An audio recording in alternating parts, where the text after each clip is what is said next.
আসসালামু আলাইকুম সম্মানিত সুধী। নদী থেকে ভেসে আসে যত জঞ্জাল সাগর তো ফিরিয়ে দেয় না। ঝড়ো হাওয়া এসে দেয় যত ঝাপটা পাহাড়কে টলাতে পারে না। প্রতিদিন অজস্র ময়লা আবর্জনা, মৃত প্রাণী, লক্ষ লক্ষ টন মানব বজ্র নদী থেকে সাগরে ভেসে আসে। সাগর সেগুলো নদীতে ফিরিয়ে দেয় না, সব হজম করে নেয়। তদ্রূপ আমাদের হতে হবে সাগরের মতো উদার বিশাল। প্রতিদিন চলার পথে আমাদের অসংখ্য অপমান, অপবাদ, লাঞ্ছনা, গঞ্জনা শুনতে হয়, সহ্য করতে হয়। তাই বলে এসবের বোঝা আমাদের মাথায় নিয়ে চললে কি হবে? তাহলে তো আমাদের মাথা ভারী হয়ে থাকবে, মাথা ব্যথা শুরু করবে। তাহলে তো আমরা মাথা হালকা রেখে, মাথা সোজা করে শান্তিতে চলতে পারবো না। আমরা যদি মাথা হালকা রেখে, মাথা সোজা রেখে সুখে শান্তিতে চলতে চাই, তাহলে সকল ধরনের অপমান, অপবাদ, লাঞ্ছনা, গঞ্জনা হজম করে নিতে হবে সেই সাগরের মতো। আবার ঝঞ্ঝা বিক্ষিপ্ত দিনে প্রচণ্ড ঝড়ো হাওয়া, ঝঞ্ঝা বায়ু পাহাড়কে প্রচণ্ড শক্তিতে আঘাত করে, কিন্তু পাহাড়কে তার স্থান হতে টলাতে পারে না। একইভাবে আমাদের হতে হবে পাহাড়ের মতো অটল, অবিচল।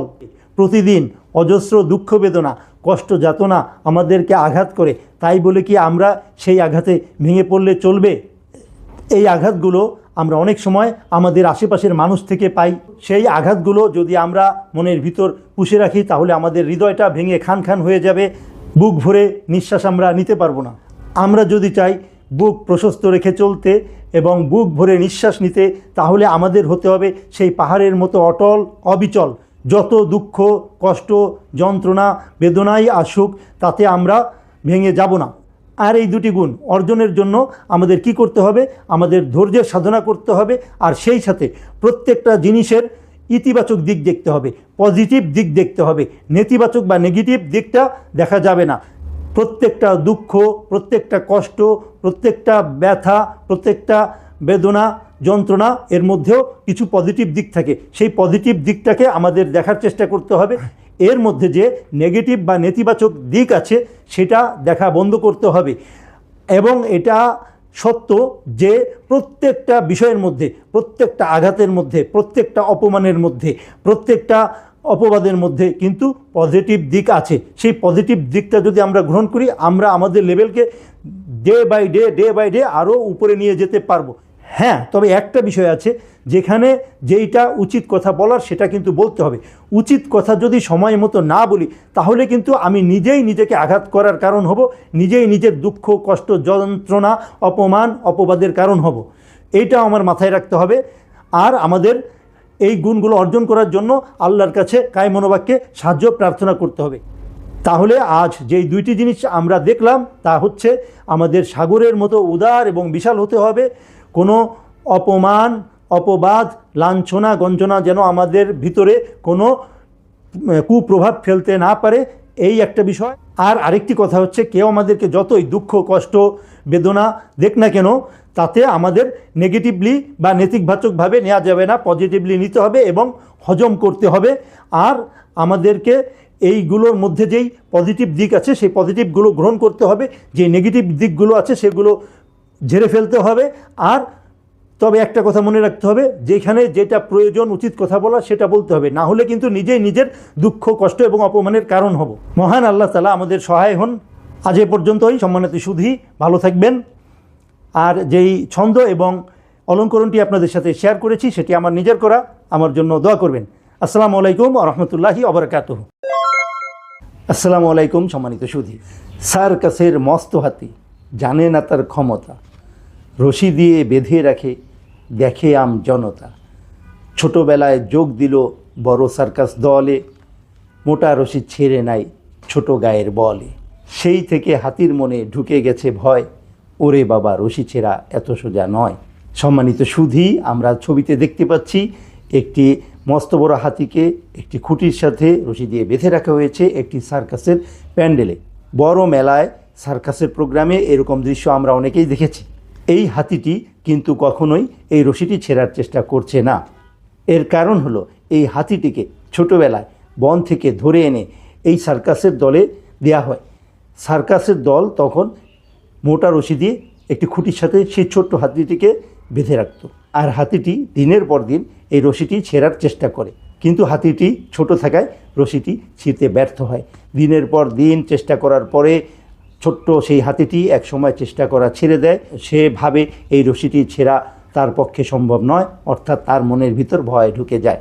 একইভাবে আমাদের অনেকের মনের ভিতর এই রকম ভয় ঢুকে যায়। ছোটোবেলার কোনো একটি ভয় থেকে, কোনো একটি ব্যর্থতা থেকে, কোনো একটি না পারার গল্প থেকে আমাদের মনের ভিতরে এই রকম ভয় ঢুকে যায়। এর ফলশ্রুতিতে যেটা হয়, আমার ভিতরে যে মেধা, যে যোগ্যতা, যে প্রচণ্ড শক্তি থাকে, সেটাকে আমি কখনো ইউটিলাইজ করি না। কারণ আমি ভাবি যে আমাকে দিয়ে হবে না, আমাকে এই সার্কাসের বেঁধে রাখা হাতির মতো মানসিকতা ঝেড়ে ফেলতে হবে। আমাকে মানসিকতা ধারণ করতে হবে বনে মুক্ত পরিবেশে ঘুরে বেড়ানো সে বিশালকায় হাতির মতো। আমার মধ্যে রয়েছে অনুরূপ প্রচণ্ড শক্তি, প্রচণ্ড যোগ্যতা, প্রচণ্ড মেধা। আমাকে সেটা পরিশ্রম এবং অধ্যবসায়ের মাধ্যমে কাজে লাগিয়ে আমার চূড়ান্ত লক্ষ্যে পৌঁছে যেতে হবে। তাহলে আমি আমার অভীষ্ট লক্ষ্যে পৌঁছাতে পারবো এবং আমার জীবনে আমি আমার স্বপ্নে সফল হতে পারবো। আমাকে মনে রাখতে হবে এই ভয় আমার জীবনকে বাধাগ্রস্ত করে এবং আমাকে সফল হতে বাধা দেয়। সুতরাং ভয় ঝেড়ে ফেলে আমাকে হতে হবে পরিশ্রমী, আমাকে হতে হবে উদ্যমী, আমাকে হতে হবে সাহসী। আমার অভীষ্ট লক্ষ্যে তবেই তো আমি পৌঁছাতে পারবো। সম্মানিত সুধী, আজ এ পর্যন্তই। আরেকটি কথা, এই ছন্দ এবং এই অলঙ্করণ আমার নিজের করা, আপনারা আমার জন্য দোয়া করবেন। আসসালামু আলাইকুম রহমতুল্লাহি ওবরকাতুহ। মিথ্যা বলাই নাকি স্মার্টনেস, মিথ্যা বলতে পারলেই বেশ, এটাই নাকি কৃতিত্ব, এতেই পোক্ত নেতৃত্ব। আসলে কি তাই? মিথ্যুক সবার ঘৃণার পাত্র, নাম শুনলেই জলে গাত্র। অগোচরে যে গালি দেয়, হৃদয় সে কেমনে বসায়। আসসালামু আলাইকুম সম্মানিত সুধী। আমাদের দেশে অধিকাংশ অফিস কলকারখানাতে সবচেয়ে বেশি চর্চা হয় যেই জিনিসটি, সেটি হচ্ছে মিথ্যা কথা বলা। তবে সব অফিস নয়, কিছু কিছু অফিসে সততার চর্চা আছে। আমি এমন একটি অফিসের উদাহরণ দিচ্ছি। একবার একজন কন্ট্রাক্টর বলেছিলেন, এই অফিসের সাথে দীর্ঘদিন কাজ করতে করতে আমি নিজেই ভালো হয়ে গিয়েছি, আমি নিজেই 2 নম্বরই করা ভুলে গিয়েছি। সেই অফিসের লোকাল সাপ্লায়াররা জানে যে তারা 2 নম্বরই পছন্দ করে না, তাই তারা তাদেরকে অন্যরকম সম্মানের দৃষ্টিতে দেখে। একজন ফ্রেশ ইঞ্জিনিয়ার পাশ করে যখন এই রকম একটি অফিসে কাজ করতে আসে, তখন সে উক্ত অফিসের সবাইকে সৎ দেখতে পায়। এটি দেখে সে নিজেও সততার দিকে ধাবিত হয়। সে তার নিজের মেধা যোগ্যতাকে কাজে লাগিয়ে সততা এবং নিষ্ঠার সাথে কাজ করতে উদ্বুদ্ধ হয়। কিন্তু দুঃখের বিষয় হলো, অধিকাংশ অফিসে সিনিয়রদের মধ্যে সততা নেই। তারা হরহামেশাই মিথ্যা কথা বলেন। বিভিন্ন কারণে তারা মিথ্যা কথা বলেন, যেমন ক্রেডিট নেওয়ার জন্য, নিজের যোগ্যতাকে জাহির করার জন্য, নেতৃত্বকে পোক্ত করার জন্য, অথবা চুরি করার জন্য, ইত্যাদি ইত্যাদি। ব্যাপারটা এমন নয় যে অন্যরা তা বুঝতে পারছে না। কলিগরা কিন্তু ঠিকই অগোচরে তাদেরকে গালি দেয়, তাদেরকে চাপাবাজ, ফাপড়বাজ, বাটপার, চোর ইত্যাদি ইত্যাদি বিশেষণে ভূষিত করে। তারা সামনে সালাম দিলেও এই ধরনের মিথ্যাবাদীকে তারা কিন্তু মনে মনে ঘৃণা করে। কিন্তু সবচেয়ে দুঃখের বিষয় হলো, এতে করে কলিগরা মানসিকভাবে দুর্বল হয়ে যান, এক শ্রেণী হয়ে যান তেলবাজ, এক শ্রেণী হয়ে যান তাদের মতো চাপাবাজ, ফাপড়বাজ, বাটপার, চোর, এক শ্রেণী হয়ে যান মোমের পুতুলের মতো হুকুমের তাবেদার, যেমন স্বভাবটি দেখা যায় তাবলিগ জামাতের লোকদের মধ্যে। আর যারা মিথ্যা হজম করতে পারেন না, তারা মনের দুঃখে অন্যত্র চলে যান। আর যেসব ইঞ্জিনিয়াররা নতুন পাশ করে এই ধরনের কোম্পানিতে জয়েন করেন, তারা তাদের সহজাত সততাকে ভুলে গিয়ে হয়ে যান তাদের মতোই চাপাবাজ, মিথ্যাবাদী, অসৎকর্মী। তাই যেসব অফিসে, বিভিন্ন কলকারখানায় বসেরা মনে করেন মিথ্যা কথা বললে স্মার্টনেস প্রকাশ পায়, নিজের নেতৃত্ব পোক্ত হয়, আসলে ব্যাপারটা তা নয়। কারণ যে অগোচরে গালি দেয়, সে হৃদয়ে আপনাকে কেমনে বসায়। আর আপনার কারণে মাঝখান দিয়ে আরও কিছু মিথ্যাবাদী তৈরি হবে, তাদের পাপের দায়ভার কিন্তু আপনাকেই বহন করতে হবে। আজ এ পর্যন্তই সম্মানিত সুধী। যে ছন্দ এবং অলঙ্করণটি আপনাদের সাথে শেয়ার করলাম, এগুলো আমার করা, আমার জন্য দোয়া করবেন। আসসালামু আলাইকুম রহমতুল্লাহি ওবরকাতুহ। আসসালামু আলাইকুম। যদি চাও দূর করিবে ভয়, যদি দক্ষতা বাড়াইতে হয় তবে একটু আগে বারো সফট স্কিল ট্রেনিং করো। যদি তাতেও ফল না পাও তবে কাউন্সেলিং করাইতে যাও। সম্মানিত সুধী, আমাদের সকলের মাঝেই ভয় কম বেশি কাজ করে, কিন্তু কারো কারো ক্ষেত্রে এই ভয়টি থাকে অনেক বেশি। এই বেশির কারণেই তারা মেধা এবং যোগ্যতা থাকা সত্ত্বেও জীবনে সফল হতে পারে না। এই ভয়ের কারণেই তাদের বুকের ভিতর কাঁপে, ধরফর করে। এই ভয়ের কারণেই তারা একটা বিষয় সুন্দরভাবে উপস্থাপন করতে পারে না, মিটিংয়ে সুন্দর করে কথা বলতে পারে না, একটা প্রেজেন্টেশন ভালো করে দিতে পারে না। এই ভয় তাদের জীবনকে বাধাগ্রস্ত করে। এই ভয়ের কারণে অন্যদের কাছে তারা হাসির পাত্রে পরিণত হয় এবং এই ভয়ের কারণেই তারা অন্যদের কাছে দুর্বল হিসেবে পরিচিতি লাভ করে।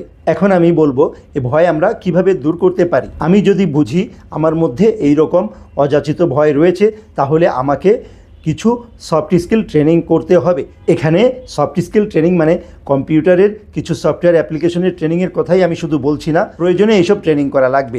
এই ট্রেনিংগুলোরও গুরুত্ব রয়েছে, তবে এখানে আমি প্রধানত যে ট্রেনিংয়ের কথা বলছি সেটা হচ্ছে লিডারশিপের উপর ট্রেনিং করা, নেগোসিয়েশন স্কিলের উপরে ট্রেনিং করা, কমিউনিকেশন স্কিলের উপরে ট্রেনিং করতে হবে। এই ট্রেনিংগুলো করার মাধ্যমে নিজের ভিতরের অযাচিত ভয়গুলো দূর করতে হবে। এসব ট্রেনিং করার পরেও আমি যদি দেখি যে আমার ভিতর থেকে অযাচিত ভয়গুলো দূর হচ্ছে না, তবে আমাকে কাউন্সেলিং করতে হবে। কাউন্সেলিংয়ের জন্য সাইকোলজিস্টের শরণাপন্ন হতে হবে। আমার অবস্থা যদি খুব বেশি প্রকট হয়, আমার সাইকিয়াট্রিস্টের শরণাপন্ন হতে হবে এবং প্রয়োজনীয় ওষুধপত্র সেবন করতে হবে। কিন্তু বটম লাইন হচ্ছে, আমাকে অযাচিত ভয় মনের ভিতর পুষে বেড়ালে চলবে না। আমার ভয় দূর করতে হবে এবং ভয় দূর করে আমার মেধা ও যোগ্যতা প্রয়োগ করার মাধ্যমে আমাকে সামনে এগিয়ে যেতে হবে। মনে রাখবেন, এই ভয়ই আমাদের ব্যক্তিগত জীবন, পারিবারিক জীবন এবং আমাদের ক্যারিয়ারকে ধ্বংস করে দেয়। সুতরাং ভয় মনের ভিতরে পুষে রাখলে চলবে না। এই ভয় দূর করার জন্য আমাদের এই প্রয়োজনীয় পদক্ষেপগুলো নিতে হবে। আর মহান প্রতিপালক আল্লাহ রাব্বুল আলামিনের কাছে কায়মনোবাক্যে দোয়া প্রার্থনা করতে হবে। তবে অবশ্যই আল্লাহ আমাদের সাহায্য করবেন আর মনের মাঝে পুষিয়ে রাখা সেই অযাচিত ভয় দূর করে অভীষ্ট লক্ষ্যে পৌঁছতে সাহায্য করবেন। তাহলে আমি আজ যে বিষয়টা আলোচনা করলাম যে ভয় দূর করব কিভাবে। ভয় দূর করার জন্য আমাকে অবশ্যই সফট স্কিল ট্রেনিং করতে হবে। সফট স্কিল ট্রেনিং বলতে অফিস প্যাকেজ যেমন MS Word, MS Excel, MS PowerPoint ইত্যাদি ইত্যাদি ট্রেনিং করতে হবে এবং আমার জবের সাথে রিলেটেড সফটওয়্যার অ্যাপ্লিকেশনের ট্রেনিংও করতে হবে। মনে রাখবেন, এই ট্রেনিংগুলো অবশ্যই আমাকে আমার আত্মনির্ভরতা বাড়াবে। কিন্তু মনে রাখবেন, আমার মনের ভিতরে যদি অযাচিত ভয় প্রকট আকারে থাকে, তবে সেগুলো দূর করার জন্য অবশ্যই যেই সফট স্কিল ট্রেনিংগুলো করতে হবে সেগুলো হচ্ছে লিডারশিপের উপর training, negotiation skill, communication skill, এসবের উপর ট্রেনিং আমাকে অবশ্যই করতে হবে। এরপরেও যদি আশানুরূপ ফল না পাই, তবে কাউন্সেলিংয়ের জন্য সাইকোলজিস্টের কাছে যেতে হবে এবং প্রয়োজনে সাইকিয়াট্রিস্টের কাছে যেতে হবে, যিনি আমাদেরকে কিছু ওষুধপত্র দিবেন, সেগুলো সেবন করতে হবে। কথা হচ্ছে সুস্থ হতে হবে এবং সুস্থ সাহসী শরীর এবং মন নিয়ে এগিয়ে যেতে হবে আমার অভীষ্ট লক্ষ্যে পৌঁছানোর অভিযাত্রায়। তবেই মহান আল্লাহ তাআলা আমাকে সাহায্য করবেন এবং আমি আমার জীবনের স্বপ্নচূড়ায় পৌঁছতে সফল হতে পারবো ইনশাআল্লাহ। সম্মানিত সুধী, আজ এ পর্যন্তই। আরেকটি কথা, আজ যে ছন্দ এবং অলঙ্করণটি আপনাদের সাথে শেয়ার করলাম সেটা আমার নিজের করা। আমার জন্য দোয়া করবেন। আপনারা ভালো থাকবেন। আসসালামু আলাইকুম রহমতুল্লাহি ওয়া বারাকাতুহু। আসসালামু আলাইকুম। আমি 3টি ছন্দ বলবো। 1, অফিসের মাল চুরি করে তারা দেখি নামাজও পড়ে, নামাজ যে হলো ধোকা, মালিককে বানায় বোকা। 2, জুব্বা দাড়ি টুপি নামাজিও বেশ, অফিসে তার দুর্নীতির নাই যে শেষ। দুর্নীতি তার ধর্ম, নামাজি তার বর্ম, আসলে সে মুনাফিক, তাকে জানাই শতধিক। 3, ভদ্রবেশী চোরের থাকে ধরা খাওয়ার ভয়, নামাজে তাই রুকু সিজদা খুব লম্বা হয়। নামাজে কেঁদে বলে মনের যত কথা, স্রষ্টা কি করবে চোরের পৃষ্ঠপোষকতা। আসসালামু আলাইকুম সম্মানিত সুধী, আশা করি ভালো আছেন সবাই।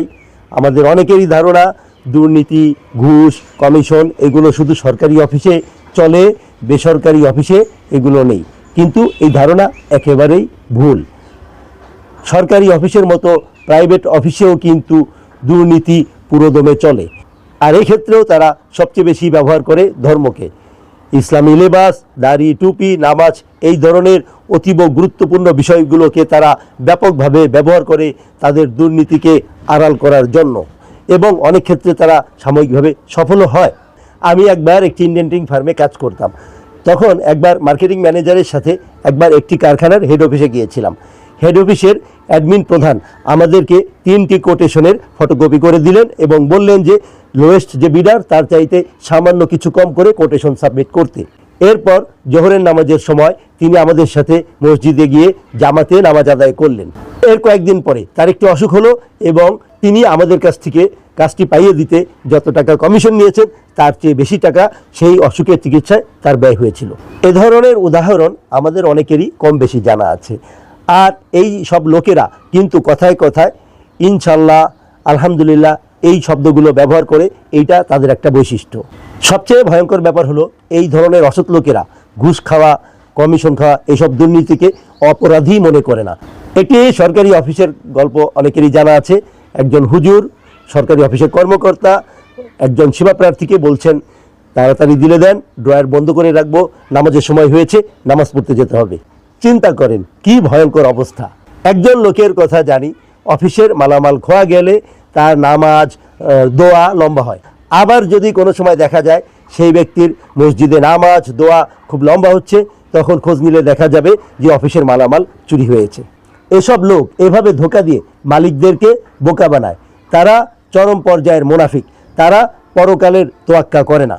তারা ধর্মকে খুব খারাপভাবে ব্যবহার করে ধর্মের চরম ক্ষতি সাধন করে। এসব মুনাফিকেরা অবিশ্বাসীদের চেয়েও অনেক বেশি খারাপ।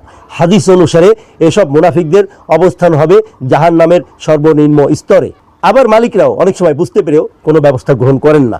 এতে করে এসব ধর্ম ব্যবসায়ী অসৎ মুনাফিক লোকেরা বেপরোয়া হয়ে ওঠেন। মালিকদের একটি ধারণা, সৎ লোক নেই, ভালো লোক নেই, সবাই চোর, কাকে বিদায় করে কাকে নিব, এই ধারণাটা ভুল। অবশ্যই ভালো লোক আছে। আপনি যদি নিজেই অসৎ হন তাহলে আপনার কপালে অসৎ কর্মচারী ছাড়া কি জুটবে বলুন? আপনি নিজে সৎ হন, অসৎ কর্মচারীদেরকে বিদায় দিন, দেখবেন আপনার আশেপাশে সৎ লোকদেরকে অবশ্যই পাবেন ইনশাল্লাহ। আজ এ পর্যন্তই। সম্মানিত সুধী, ভালো থাকবেন। যেই ছন্দ এবং অলঙ্করণগুলি আপনাদের সাথে শেয়ার করলাম এগুলো আমার নিজের করা। আমার জন্য দোয়া করবেন। আসসালামু আলাইকুম ওয়া রাহমাতুল্লাহি ওয়া বারাকাতুহু।